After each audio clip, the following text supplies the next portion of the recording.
The Browns are poking the bear, and I kind of like it. We'll talk about it coming up on the Locked On Browns podcast.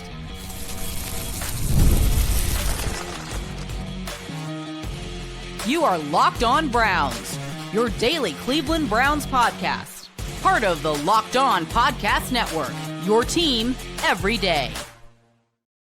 What's up, Dog Pound? I'm Spencer German, your host of the Locked On Browns podcast. I'm proudly covering your Cleveland Browns each and every single day in the land and on the road. As you'd expect, ahead of a rivalry game, the Cleveland Browns are providing some bulletin board material for Baltimore, and I actually think it might be a good strategy. They do have to show up, though. We'll talk about it. I feel like Quinton Judkins will play on Sunday, but don't expect much from him in terms of a role just yet. Plus, my prediction for Sunday, will the Browns cover that vaunted 11.5-point spread? Find out. I do want to thank you for being on every day at the Locked On Browns podcast, making this your first listen every single day. Remember, you can find Cleveland Browns content with Locked On Browns every week, Monday through Friday, guaranteed.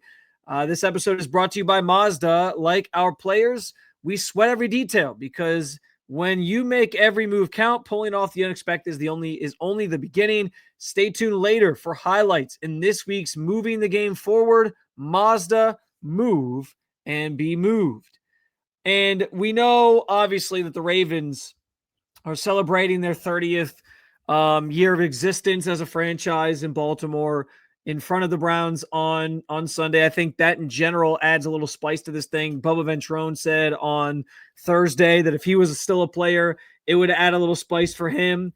And I think that's a fun little side story to this entire thing. Now, it seems like just in general, the players and most of the coaches are talking as if their plan is just like, listen, we're going out there to win a football game. We're not focused on all this ancillary stuff. But what's interesting is they're providing a lot of ancillary stuff in their own right. On Wednesday, you had Jeudy. When I asked him the question about like the challenges that the Ravens secondary sort of presents, he gave a very nonchalant answer of there are no challenges and kept it moving. On Thursday, you had Grant Delpit, Browns safety, asked about tackling Derrick Henry and said, he's not that hard to tackle, to which Derrick Henry responded and said, we'll find out on Sunday. And so there's just been some of these little jabs here or there from some of the Browns players this week, where it maybe seems like they're not fully respecting, in some people's eyes, the Ravens, the how good they are, obviously, and everything that kind of comes with that.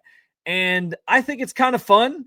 I actually think this is maybe the right approach to have to get yourself sort of fired up for this rivalry game and this matchup that you know is of massive importance, because you can't start 0-2, and it's another division game here right off the bat where you want to get a win. And both these teams are 0-1 coming in, so it's important to both. And I kind of like the fact that they're doing this a little bit. Now, in most cases, I would say, like, don't give anybody bulletin board material. But in this instance, the reason I like it is the Browns really, in this situation, they have nothing to lose. Nothing. I mean, other than the game, obviously. But I'm saying, like, in terms of stakes and all that, come on. We've talked about this team a ton. And the idea that you have a Browns roster and a Browns team that is not really equipped yet to compete for championships, that they're going through this rebuild. They added all this youth. They injected all this youth onto the roster to start rebuilding on the fly here and building for the future. And they added it around, yes, some talented veteran players like Myles Garrett, Denzel Ward, etc., who obviously in their own right bring something to the table when it comes to, you know, keeping the team competitive in the current in the now. So what I think is interesting is, like, people are already counting you out anyway. They're not expecting much from the Browns this season. They're not supposed to win this game against Baltimore. I mean, come on. The spread is 11.5 going into this game in some of the major sports books out there, including our friends at FanDuel. It is everything is against them. Everything is stacked against them. They're not supposed to win. They're looked at as like a punching bag this season, and just like in a rebuilding year. We know the stories about this team. We know what's being said about this team. It's really not like there's very low expectations. And so because of that, I kind of like the fact that ahead of this matchup that you know is important for your season and against the division rival and all those things, AFC North opponent, all that stuff, all the stuff that comes with it. They're doing that 30th celebration, even though the players are saying we're not worried about that. I'm sure in some level, like, it comes up, right? Like, everyone's always looking for an edge. Everyone's always looking for something to get themselves excited or revved up for a game or a matchup or a team or an opponent, whatever. And so I think they're using it, but they'll probably use it internally to say they want to spoil it and go out and win the football game. But I just think with like everything surrounding this matchup, everything surrounding the Browns, what do you really have to lose to go out and, throw a few shots, throw a few, take a few stances and say, we think Derrick Henry's not that hard to tackle. And we don't see any challenges when we watch the tape in their secondary, which wasn't the exact wording of what he said. I don't know that Jeudy was actually trying to like take a shot there. I think he was just saying like, no challenges. Like we're a good football team too. And we think we have what it takes to beat these guys. I think that's very, I can see where they're coming from. And I can appreciate the fact that in a matchup where you're completely counted out and disregarded, you're trying to fire yourself up a little bit more and treat this as like, hey, listen, we're going to show some people what we can do. We're not afraid of the challenge here, even though everyone else thinks that we stink. We're going to go out and prove something. And so I kind of like that. I kind of like that they're doing this and taking this approach because, like I said, they really have nothing to lose other than the football game. Now, I will say you can't go out there and you can't talk this talk throughout the week and talk all tough and then not show up at all. You can't get steamrolled here. Like the Ravens covering that 11.5-point spread or like doubling it or whatever and just like completely being like looking overmatched against this Ravens team, that would be the disaster scenario, I think, that you want to avoid, where then it's like, well, why'd you give them any extra bulletin board material? Why'd you give them anything extra to sort of get yourself, put yourself in a situation where they felt extra motivated to beat you? And I think Kyle Hamilton kind of talked about it too. Like, am I going to play any harder or is Jerry Jeudy going to play any harder now that he said that or whatever? Like if they're not playing hard, then, they're not doing their jobs. Like that, this is what it's all about. You better show them play hard. So I think that kind of that speaks to that. Like, yeah, they can talk their talk a little bit. Now they do have to back it up though. And I think they were already planning on backing it up, but I like that it's maybe serving as a little extra edge for this Browns team going into this game. And again, I normally wouldn't take that approach, but when you're a team like the Browns who are in a bit of a rebuilding year and everyone thinks that you're going to stink and you're only going to win 4 or 5 games or whatever, why not show a little toughness and get yourself fired up as an NFL, as a professional and try to add some juice to this game and then go out and prove it on the field. So I don't know. It kind of gets me more excited about the matchup to a degree. And I kind of think it's a smart approach from the Browns. But again, they have to show up. If they go out there and they lay an egg on Sunday, if they just look completely overmatched as Vegas and everybody's predicting, then it's like, why'd you do this? You should have just probably kept your mouth shut.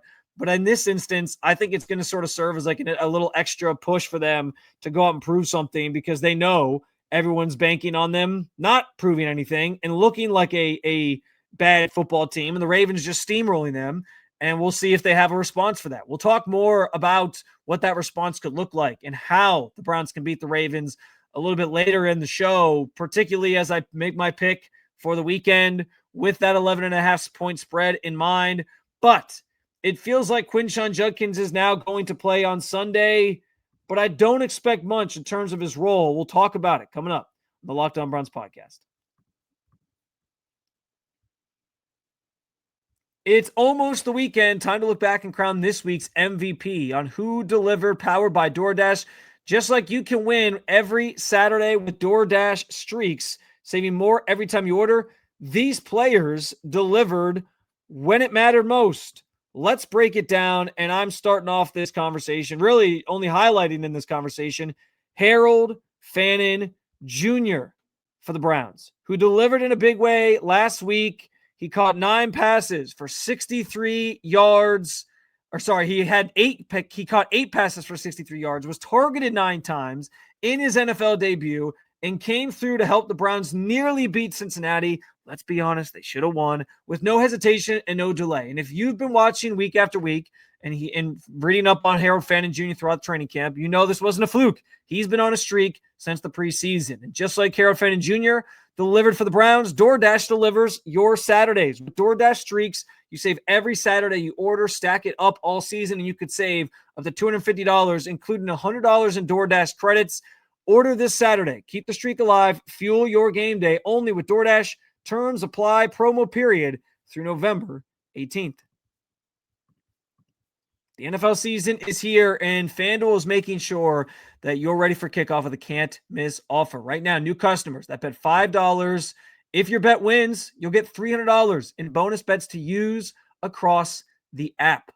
There's nothing better than following NFL season with FanDuel, and frankly, the best part is they have options for however you like to bet. Maybe you're a prop bet person, and you want to play a certain player reaching a benchmark in that game. Or maybe you want to combine that one player's benchmark with a couple other props and maybe even a money line to build a same game parlay. Or you can just jump on the money line in real time while the action unfolds. Maybe it's for your team, maybe it's against your team if you want to hedge your bets.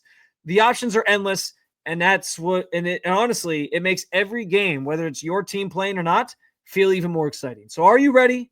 Download the FanDuel app now by visiting FanDuel.com to get started. That's FanDuel.com to place your first $5 bet. All right, so Quinton Judkins practiced for the first time on Thursday, and he was a full participant, ready to go, locked in. We heard from Tommy Reese on Thursday as well, and he talked about and sort of reflected on the fact that, you have a player who is trying to get sort of up to speed on some things, but that they were going to take it day by day, as Kevin Stefanski has also said. And that's why Friday, today, is going to be massively important for what his status is for Sunday's game. This isn't a situation where he's coming off of an injury. And so while I sort of initially thought it seems a little lofty to get him out there so soon when he's playing catch-up from the preseason, and I get it, like catch-up for a running back is a lot different than catch-up from a quarterback or a position of that nature. I do think that they'll get to Saturday, they'll activate him to the 53-man roster, waive somebody, and then the idea will be on Sunday he's out there in some capacity. What that role looks like is obviously TBD. Maybe he gets the 10 to 12 carries that Dylan Sampson got last week, and he's just kind of, he's out there for a few plays and maybe trying to provide a spark for the offense. And maybe if he is providing that spark, you can put him out there for some extra plays that you maybe weren't accounting for initially. But I do think, given that he was a full participant, given that he's fully healthy, it's not an injury situation, as I alluded to. I do think he's going to be able to get out there and play in some role. And I think, frankly, the Browns want him to play in some role because, as I've talked about, the run game last week was absolutely putrid. And you had Joe Flacco and Harold Fannin, who ran one play as a quarterback lining up in the backfield. They basically outrushed in terms of yards per carry the running back group that was on the field last week. And that's not good. That's not what you want. They averaged 2 yards per carry. The running back group averaged 1.9 yards per carry. And so you need Quinton is supposed to be your lead back. He's supposed to be your guy that's breaking off the chunk plays, making some things happen. And so to have him even out there as a threat, I think is a benefit to Cleveland and could help you in some respects in this game on Sunday. And listen, there's some things he's going to understand. There's some things he's not. There's some nuances he's probably still going to have to develop and pick up, and certain guys' blocking techniques and where certain holes are and things, like just based on the offense that they run. But he at least has a basic understanding of what's happening because of his time spent here with the team back in the spring, leading into the summer, into minicamp. And I would imagine, well, obviously we haven't talked to him yet, so we don't know what his status is in terms of what he was doing while he was away, what type of workouts he was doing, how he was staying in shape. I'm assuming he had the playbook and he was studying up on those things. But we don't get the full picture of where he's at just yet. But the team, I think, has some indication of kind of where he is and how this could potentially play out and what he kind of looks like. So I don't know. It just feels like I thought him meeting with the league this week on Wednesday was going to give you a short window here for him to get out there. But I recognize that now that he's there and he's a full participant, as he was on the participation report on Thursday, they seem to think that's a sign that he's trending towards potentially playing. We'll get the update from Kevin Stefanski on Friday, and we'll see. But my best guess would be that he's out there in some capacity. I just wouldn't expect it to be the massive role that he's supposed to have just yet.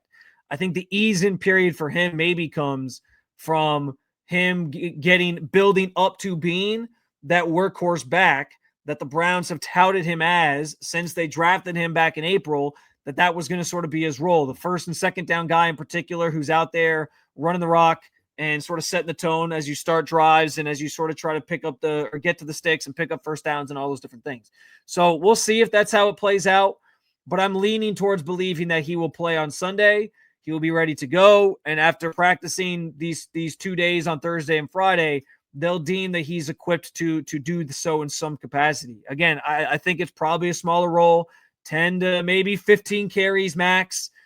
Sticking to sort of the basics, like the basics in terms of like the plays that he knows. And I thought Tommy Rees actually shined some light on that a little bit in a cool way, where he was like, yeah, the build up to training camp is like you're installing all these different things. There's like 7 different things you're installing or whatever, 7 different phases.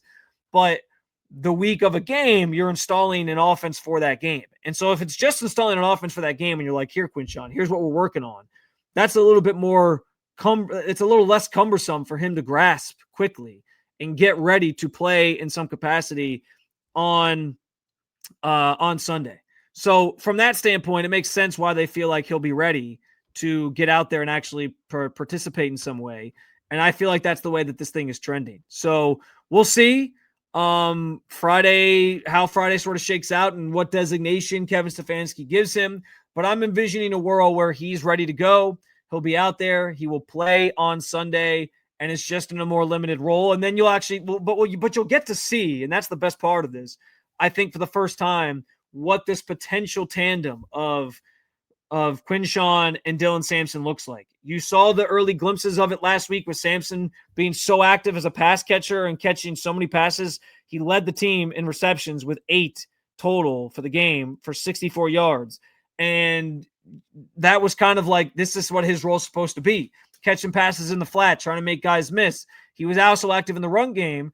But I still think like they're going to work Jerome Ford in to sort of split the carries with Quinton, and Quinton will maybe sort of be your workhorse guy, or he'll be the first and second down guy at times. And maybe they'll rotate him and Jerome Ford, or even just Sampson being out there for all 3 plays. It'll just kind of depend.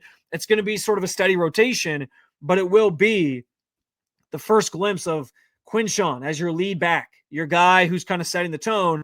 And then when you get in those third down situations, okay, here's Dylan Sampson to catch passes out of the backfield and be that weapon for us, which is what was always said about these two sort of forming this new tandem in the backfield, how that would kind of look and how that would kind of be set up anyway.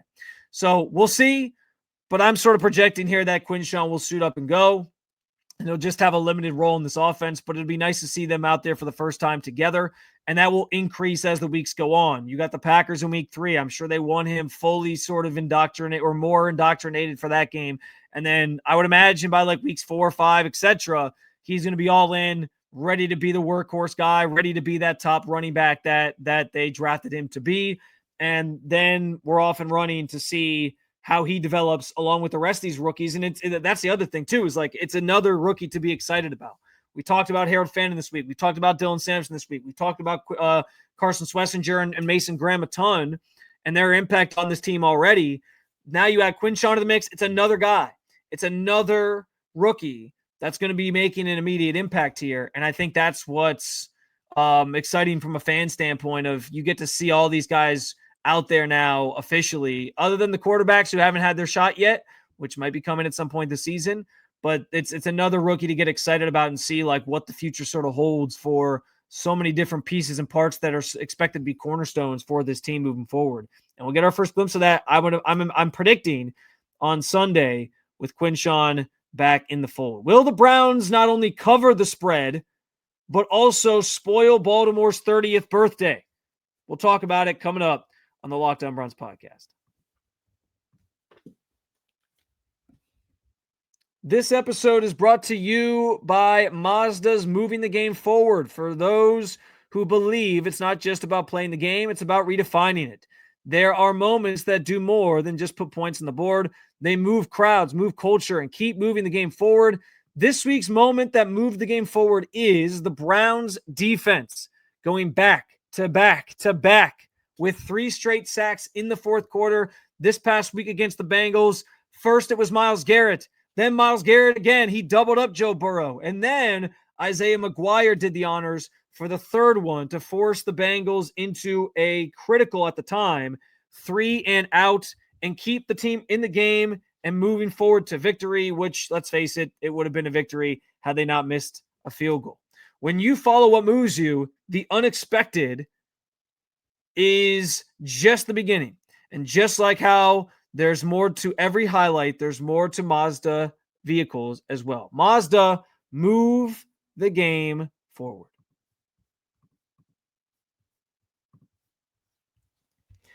All right, so we know at this point, I've talked about it a ton, that the spread on this game is massive. According to our friends at FanDuel, it is 11.5 in favor of the Ravens, which as I scroll through the other game money lines here, no spread even comes close to this. None. The Bears and Lions are the next biggest of the weekend, and it's Lions minus 6.5. That's about half of what the spread is for this Browns-Ravens game. Nobody's giving the Browns a chance. It's why I think they're sort of talking their talk and talking tough and trying to get themselves fired up for this game because they know they have nothing to lose. Everyone's counting them out anyway, so you might as well say what you're going to say and then try to go out and prove it on the field, which I can admire. So I've talked about it a little bit already. I know I talked about it in our crossover episode. If you watch that with Kevin Ostreicher, who does a tremendous job over with Locked On Ravens. But how you beat this team is similar to how the Browns should have beaten the Bengals in week 1. First and foremost, it starts with limiting the damage from the quarterback position.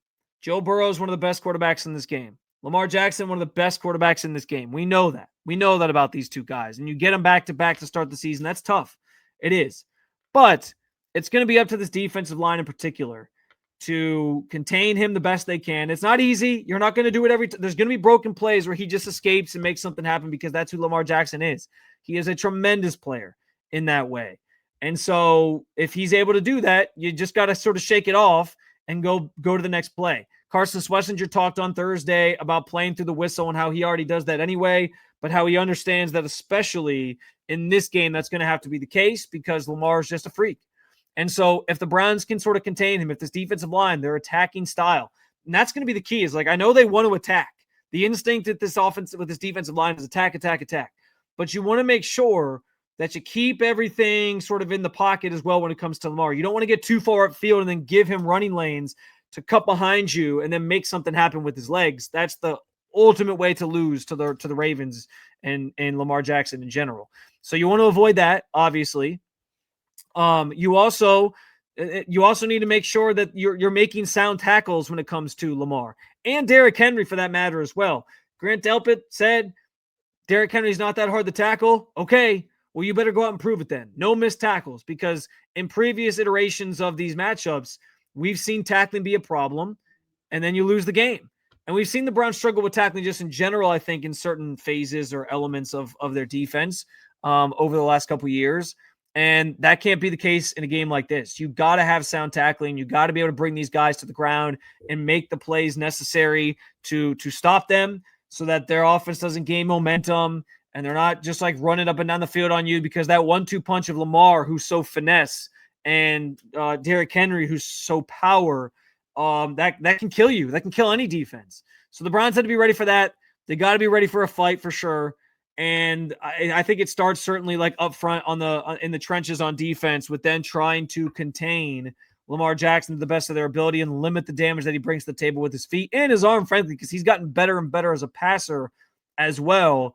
But you're okay with him standing in the pocket and trying to get pressure on him and force maybe some mistakes. Where you don't want him is running free and making plays with his leg, extending plays, and then making those plays downfield. Now, that's the defensive side. On the offensive side, I know Kevin Stefanski said they didn't plan on going in, like making it this long, drawn-out game where all the drives are very methodical and eat up like 7 minutes of clock up and down the field, and it's like 10-plus plays every time. But that's how that game went last week, and I think you sort of want a similar outcome this week in terms of how the game plays out. You want these drives that are going to take time off the clock. You want to control time of possession. You want to give less opportunities to Lamar Jackson and that offense to be able to go down the field and score on you, because it's more bites at the apple, right? The more he sees of your defense, the more he's able to be out there, and your defense is maybe more tired or misses a play. Like, there's more opportunities for mistakes when those things happen on the defensive end. And so you want to keep Lamar from having the ball in his hands to make those plays and really burn you in the long run. So I think what's important here for the Browns is the offense needs some of those methodical drives. They need to eat up a lot of clock. They need to march up and down the field and not have drives end in 3 and outs. If they do have long extended drives, they need to end in points, which also leads to the maybe the most important thing of all on the heels of how week 1 went. You need a kicker who's going to make your kicks. So Andre Schmidt, pressure's on now. You can't let these drives end without making feel like it's one thing to do that against a Bengals team in a game that you were in control of. This Ravens offense put up 40 points last week. Like, you need your kicker to come through with you if you're going to have a shot in this game, especially if you do sort of drag them into the mud and muck it up a little bit and make it messy. I think there's a space where, okay, that happens, but you can sort of stay in it. And if that's the case, like, you're going to have to account for, you're going to need all the points you can get. So no missed kicks. That has to be sound this week. But those long extended drives that end in points are the key, I think, for the Browns offense. Whether it's a field goal, you'd rather touchdowns, but whether it's a field goal or touchdowns, you need to be able to punch these drives in and take advantage of every opportunity and make sure that you're giving less opportunities because you're eating up clock to Baltimore and Lamar Jackson just in general. I think that's kind of the recipe for success here. There might be some room to expose this secondary for the Ravens a little bit. They had a rough first game. Granted, it was Josh Allen, and a lot of teams have rough games against Josh Allen. But I think this is the week you start seeing some deep shots down the field and guys sort of airing it out and doing some different things. Or Flacco sort of airing it out a little bit more and taking some of those shots. So we'll see. But I do think those are some of the highlights or important things to know going into this one about how the Browns can give themselves a shot to take down this Ravens team in week 2, this juggernaut Ravens team that everyone is expecting to just steamroll the Browns. That's how they sort of respond and answer in their own right. So we'll see how it goes. My official prediction, I am not going to pick the Browns to win this game. I did it last week. I picked against Burrow. I had all the reasons in the world to believe the Browns are going to pull that one off. It was week 1. They're fluky. The Bengals stink early in the season, all those things. And it didn't work out for me. The Browns played a great game and still couldn't come through. So I'm not going to pick against the Ravens because I think the Ravens are a great team, best team in the division for sure, and obviously a Super Bowl contender. But I do think the Browns cover that 11.5-point spread. I'm going to say a final score of I'm going to say 27-20. Ravens win the game, but the Browns obviously keep it within the 7 there. And the Ravens walk out with a win, 27-20. So they keep it within the 11.5. That's the good news. Go place your bets now at FanDuel if you're going to sort of follow me on that train. But I can't bring myself to pick the Browns to win this game. It's just a tough game, tough opponent. We know the Ravens are really good. But that said, it's an AFC North game. And as we know in AFC North games, anything can happen. So we'll talk about it, of course, and recap it with you on Sunday. But another episode down with you, Dog Pound. Thanks for joining me to talk about your favorite football team. If you like what you heard, make sure you hit that subscribe button. Make Locked On Browns your first listen every day, wherever you get your podcasts, and, of course, at the Locked On Browns YouTube channel. For your second listen, you can obviously keep it local. Check out Locked On Cavs. Season's just around the corner. Locked On Guardians. They're in the thick of a playoff chase. Thank you for being an everydayer at the Locked On Podcast Network. I'll talk to you again real soon, Cleveland. Enjoy the weekend. Talk to you Sunday.